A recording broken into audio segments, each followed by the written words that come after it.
So today we're going to talk about the best camera for car vlogging. And I think for most it comes down to either the GoPro or the Insta360. And for me, it's the Insta360 cam. And the reason I say that is because it's better in every way. The Insta360 has better battery life, it has smaller files, and it's easier to set up the color and get better quality footage without messing with too many settings. One of my biggest issues with the GoPro is unless the lighting is absolutely perfect, it tends to blend out the colors. Even looking at YouTube recommendations and using their settings to try to fix the color, I've just noticed the GoPro just really blends it out. It's really hard to get that really good color, especially when you're walking around in car meets and stuff like that. The Insta360, on the other hand, I noticed the colors come out really well. And the best part is it's kind of hands off. I only had to click a few settings and that was it. Set it and go. The Insta360 is also more versatile. The trade-off though is going to be the price. I went with the GoPro Hero 11 just because the Hero 12 cut out some of the features the Hero 11 had that I really wanted. But I got mine on eBay, open box. Everything was brand new inside though. Didn't seem to be touched. Everything was in its original packaging. And I spent around $225 and it came with the case, all kinds of accessories, different mounting accessories. So as far as that goes, it's a really good bundle all in one. The Insta360, I spent $400 and got a camera. I mean, here's everything you get with the GoPro, right? I mean, you only get one battery, but you get all of that. You get all of these accessories. You have the camera, extendable selfie stick. So that's what you get with the GoPro. And then what you get for the Insta360 for, you know, about twice the price is that. If you want the car mount from Insta360, it's going to cost you $400 if you buy theirs. Or, you know, you can also get one on Amazon like I did, and it's like $100, but still. So all in, you're going to be, after tax and stuff, you're starting to creep up close to $600 and stuff. Now for the car meets, I actually do carry around a GoPro a lot.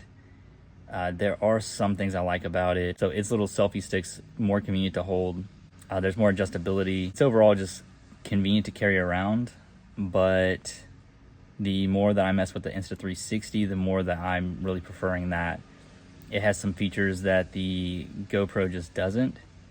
One of the features I like is not only can the Insta360 do the 360, it also, you can use either the front facing lens or just the back facing lens, or you can put it in a setting where it uses both at the same time. And so you can imagine if you're car vlogging, that's really good, because rather than having two different GoPros, you have one camera that's recording both out of the front and the back in good quality settings.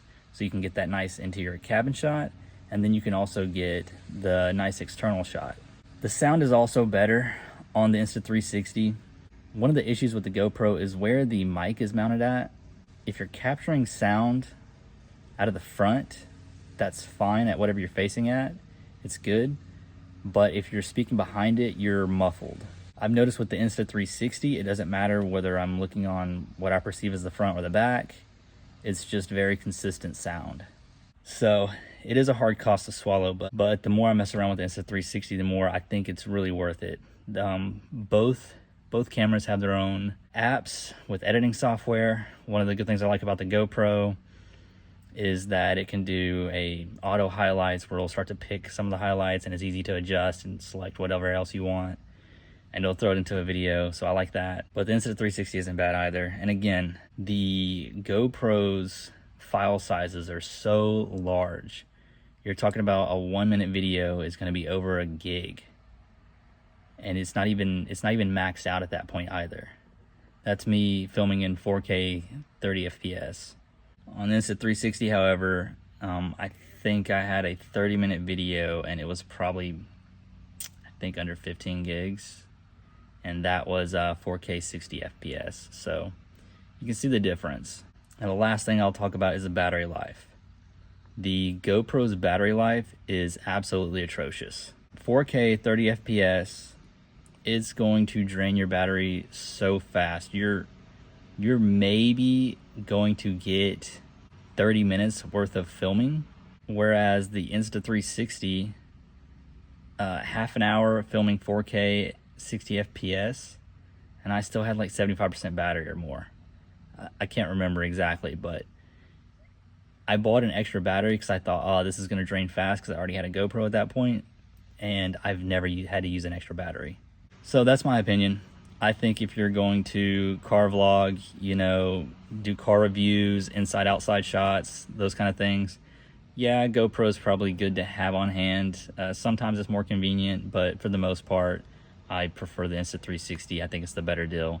I think it's well worth the extra money.